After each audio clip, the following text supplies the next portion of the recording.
ગુજરાતની અંદર છેલ્લા ઘણા સમયથી ભાગેડુ લગ્ન પ્રથા અને આંતરજ્ઞાતીય લગ્નનો જે મુદ્દો છે એ ચર્ચામાં છે. સ્થાનિક સ્વરાજ્યની ચૂંટણી સમયે આ મુદ્દો જે છે એ થોડો ઓછો ચર્ચાયો હતો, પરંતુ હવે ચૂંટણી પૂર્ણ થયા બાદ ફરી એકવાર આ મુદ્દો જે છે એ ચર્ચાનો વિષય બની રહ્યો છે.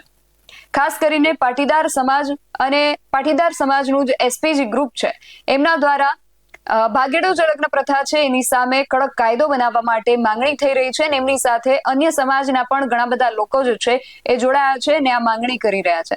ત્યારે ફરી એકવાર આ મુદ્દાને લઈને ચર્ચા કરવામાં આવી હતી અને એસપીજી ગ્રુપના જે લાલજી પટેલ છે એમના દ્વારા પાટીદાર સમાજની દીકરીઓને એક સામાજિક કાર્યક્રમની અંદર ટકોર કરવામાં આવી હતી. તો સામે આનંદીબેન પટેલના જે દીકરી છે અનાર પટેલ એમના દ્વારા દીકરીઓને જ કેમ સલાહ એને લઈને પણ પ્રશ્ન કરવામાં આવ્યો હતો. શું છે સમગ્ર વિગત જાણીએ આ અહેવાલમાં. જય હિન્દ BSI TV ન્યૂઝ પર આપની સાથે હું છું નિધિ ગઢવી. ગુજરાતમાં ઘણા સમયથી આંતરજ્ઞાતીય લગ્ન અને ભાગેડુ લગ્ન પ્રથાનો મુદ્દો જે છે ચર્ચાનો વિષય બન્યો છે, પરંતુ ઘણી બધી વખત એવા પણ પ્રશ્નો ઉઠ્યા હતા કે સલાહ સૂચન કે બધા જે બંધનો છે એ દીકરીઓ માટે જ કેમ, દીકરાઓ માટે કેમ આ પ્રકારના કોઈ નિયમો કે બંધનો નથી રાખવામાં આવતા. અને આવો જ કંઈક પ્રશ્ન આનંદીબેન પટેલના પુત્રી અનારબેન પટેલે પણ પૂછ્યો છે. બનાસકાંઠાના પાલનપુરના ગઢ ગામે ગત દિવસોમાં એક સામાજિક કાર્યક્રમ યોજાયો હતો, જ્યાં સરદાર વલ્લભભાઈ પટેલની પ્રતિમાનું અનાવરણ કરવામાં આવ્યું હતું. આ અનાવરણ પ્રસંગમાં પાટીદાર સમાજના ઘણા આગેવાનો પણ ઉપસ્થિત રહ્યા હતા, જેમાં ધારાસભ્ય કિરીટ પટેલ, આનંદીબેન પટેલના દીકરી અનાર પટેલ, એસપીજીના જે સભ્ય છે લાલજીભાઈ પટેલ સહિતના ઘણા બધા આગેવાનો ત્યાં ઉપસ્થિત રહ્યા હતા. લાલજી પટેલે સમાજની દીકરીઓને ટકોર કરતા કહ્યું હતું કે પાટીદાર સમાજની દીકરીઓ કોઈ આવારા તત્વ સાથે કે કોઈ ગુંડા લોકો સાથે જો લગ્ન કરશે તો એને ચલાવી લેવામાં નહીં આવે ને પાટીદાર સમાજ કદાચ આ ચલાવી લેશે, પરંતુ એસપીજી ગ્રુપ આને નહીં ચલાવે. લાલજી પટેલના નિવેદનને લઈને પણ ઘણી બધી ચર્ચાઓ થઈ હતી. તો સામે આ જ કાર્યક્રમમાં આનંદીબેન પટેલના દીકરી અનાર પટેલ જે હાલ ખોડલધામ ટ્રસ્ટ સાથે પણ જોડાયેલા છે, ખોડલધામ સંગઠનના અધ્યક્ષ તરીકે ફરજ બજાવી રહ્યા છે, એમણે સામે એવું નિવેદન આપ્યું હતું કે આ પ્રકારના જે બંધનો છે કે નિયમો છે એ દીકરીઓ માટે જ કેમ લાગુ પડે છે? શું દીકરાઓ સમાજને નથી બગાડી રહ્યા? એમણે સમાજના દીકરાઓને પણ ટકોર કરી હતી. સૌથી પહેલા તો સાંભળીએ કે અનાર પટેલ શું કહી રહ્યા છે, પછી આગળ વાત કરીએ. તો એને પોલીસ પટેલ ગણાતો, એમાં જ્ઞાતિ નહોતી ગણાતી. આપણે તો પટેલની લઈને પટેલ બની ગયા, પણ એ જ્ઞાતિ નહોતી ગણાતી. આ શું ગણાતું હતું? સ્વભાવ. અને એ હૃદયમાં આપણે સરદારને જ્યાં સુધી હૃદયમાં નહીં બેસાડીએ ને ત્યાં સુધી આપણે એમને સમજી નહીં શકીએ. કોઈના માટે ઊભા રહેવું, કોઈના માટે સેવા કરવી. સૌથી પહેલા જ્યારે સરદાર ગાંધીજીને મળ્યા અને જ્યારે ગાંધીજીને મળ્યા ત્યારે સરદાર બહુ ફેન્સી હતા. સરદાર પાસે અઢળક પૈસા હતા. એ પોતે એડવોકેટ હતા, ભણેલા હતા. અને એમણે ગાંધીજીની સાદગી જોઈ, એમને દેશ માટેની એમની દાદ જોઈએ ગાંધીજી જોડે રહીને. અને સરદારે બધું છોડી દીધું, બધું દેશને આપી દીધું, બધું સમાજને આપી દીધું. એમણે બધાને ભેગા રાખ્યા. આપણે આપણા સરદાર કરીને આપણે સરદારને નાના નહીં કરીએ. સરદારની પ્રતિમા કેટલી મોટી બની છે, આખું વર્લ્ડ જોવા આવે. અને એનું પ્રાઉડ આપણને, એનું અભિમાન હોવું જોઈએ એક પટેલ તરીકે, એક આપણા ગુજરાતી તરીકે. હું એવું માનું છું આપણા ગુજરાતી તરીકેનું બી પ્રાઉડ હોવું જોઈએ. એક એવો ગુજરાતી પાક્યો કે જે ક્યાં જઈને બેઠો છે કે આખા વર્લ્ડમાં મોટામાં મોટું સ્ટેચ્યુ એનું બન્યું. એટલે એ સ્ટેચર છે, એ સરદારને હૃદયમાં રાખીને જીવજો. કિરીટભાઈ બોલ્યા ત્યારે 100% આપણે જો ઇલેક્શન વખતે જો છૂટા પડતા હોઈએ ને તો આનું અનાવરણ કોઈ કામનું નથી. ઇલેક્શન વખતે આપણે છૂટા પડતા હોઈએ, આપણે સંકલન કરીને એક ઉમેદવાર ના જીતાડી શકતા હોઈએ કે એક સાથે જો જોડે ના રહી શકતા હોઈએ ને તો એ સરદારને આપણે હૃદયમાં નથી બેસાડ્યો. હંમેશા ભાગલા કરવા અને રાજ કરવું એ તો અંગ્રેજોની નીતિ રહી છે, એ આપણા દેશની નીતિ નથી રહી. તો એ રાજકારણમાંથી રાજનીતિ તરફ આપણે કેવી રીતે જઈએ? હું એવું નહીં કહું કે બહુ મોટા રાજકારણની વાત જ છોડી દો.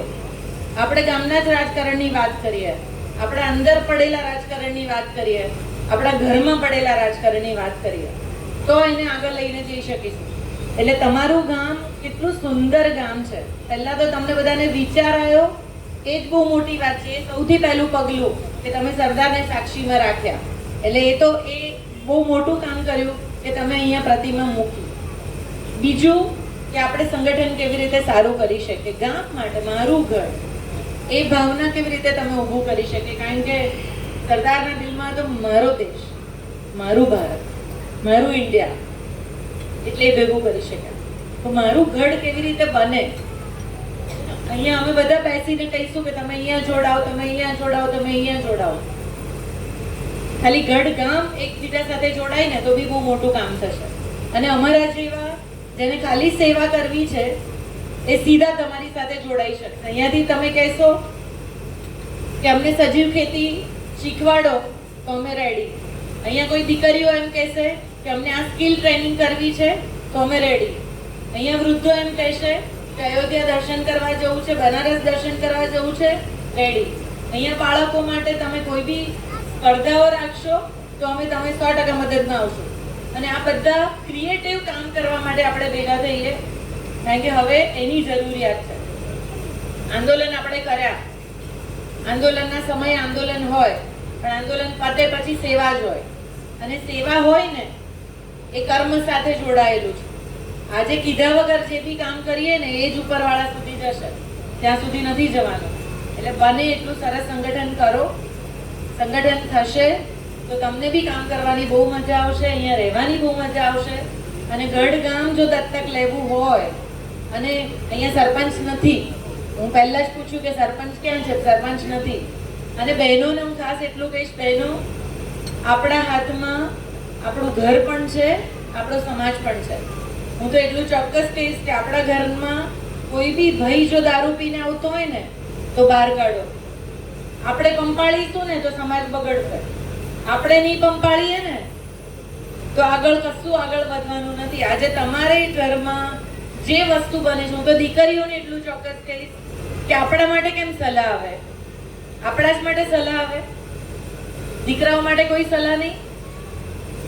કેમ દીકરો સમાજ નથી બગાડતો? આ દીકરી કયા બીજા સમાજમાં ક્યારે જતી હશે જ્યારે તમારા આપણા સમાજના છોકરાઓમાં એ સક્ષમતા નહીં હોય ત્યારે. હું તો ઊંધું કહું છું. લો, આપણો છોકરો દારૂ પીતો મળે, આપણો છોકરો રખડતો મળે, આપણો છોકરો કામ કરતો ના મળે, ત્યારે દીકરી કોઈ બીજા સમાજના છોકરા જોડે જતી હશે. એવું કેમ આપણે નથી માનતા? એ કેમ અંદરથી નથી આવતું? દરેક વખતે દીકરીઓને સલાહ કેમ?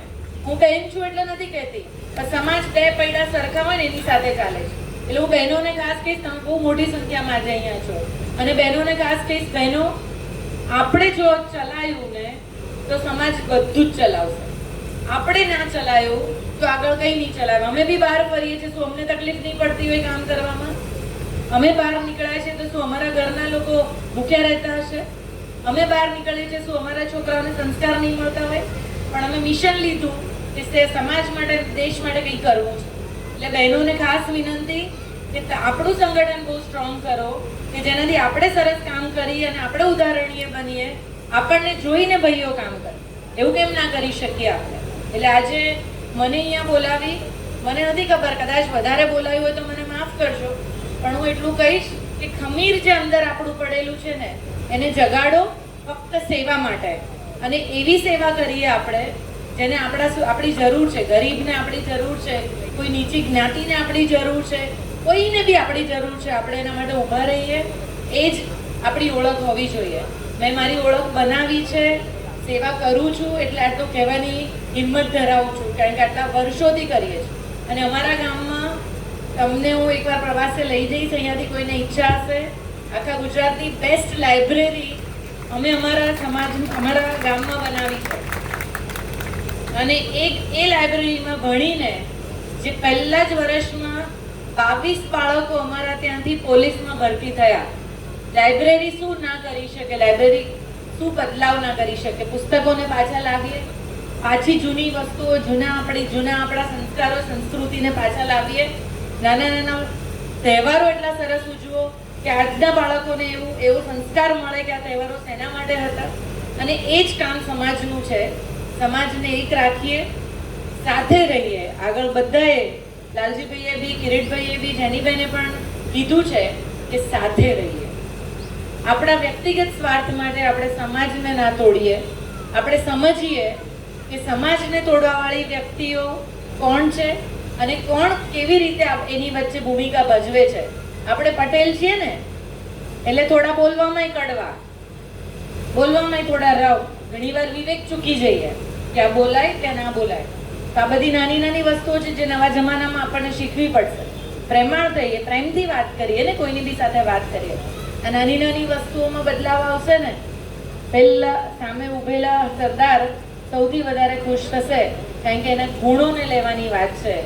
પ્રતિમા તો ખાલી આપણને યાદ કરશે, પણ એની અંદર પડેલા ગુણો, એની અંદર પડેલું જે હૃદય છે ને, એ હૃદય આપણા સુધી પહોંચે એવી. તો એમનું કહેવું છે કે દીકરાઓ પણ સમાજને બગાડવામાં એમનો ભાગ ભજવે છે.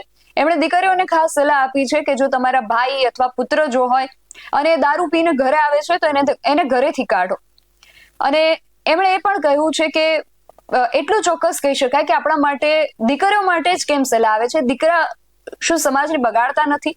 અને જો એમનો પણ ભાગ આની અંદર છે તો દીકરાઓને કોઈ સલાહ કેમ આપવામાં નથી આવતી? અને એમણે એક વાત કરી, એ ખાસ આપણું ધ્યાન ત્યાં ખેંચી જાય છે કે દીકરી ક્યારે બીજા સમાજમાં જતી હશે જ્યારે આપણા સમાજના દીકરાઓ એટલા સક્ષમ નથી. જો દીકરાઓ દારૂ પીને ઘરે આવે છે, જો દીકરો રખડતો મળે છે, જો દીકરો કામ નથી કરતો મળતો, ત્યારે દીકરીઓ જે છે એ બીજા સમાજમાં જાય છે. એટલે એમણે સાથે સાથે દીકરીઓની સાથે દીકરાઓને પણ આ ટકોર કરી છે. હવે જોવાનું રહેશે કે અનાર પટેલની આ ટકોરથી લોકોમાં અને ખાસ કરીને સમાજના દીકરા દીકરીઓમાં કેટલી જાગૃતિ આવે છે. તમારું આ સમગ્ર વિષયને લઈને અનાર પટેલ દ્વારા જે કહેવામાં આવ્યું છે તેને લઈને શું માનવું છે, અમને કમેન્ટ કરીને ચોક્કસથી જણાવજો. આવા જ વધુ અહેવાલો સાથે મળતા રહીશું. તમે મારી યુટ્યુબ ચેનલને સબસ્ક્રાઇબ કરવાનું અને અમને ફેસબુક અને ઇન્સ્ટાગ્રામ પર ફોલો કરવાનું ભૂલશો નહીં. બાકી નવી અપડેટ્સ માટે આપ જોતા રહો BSI ટીવી ન્યૂઝ. નમસ્કાર.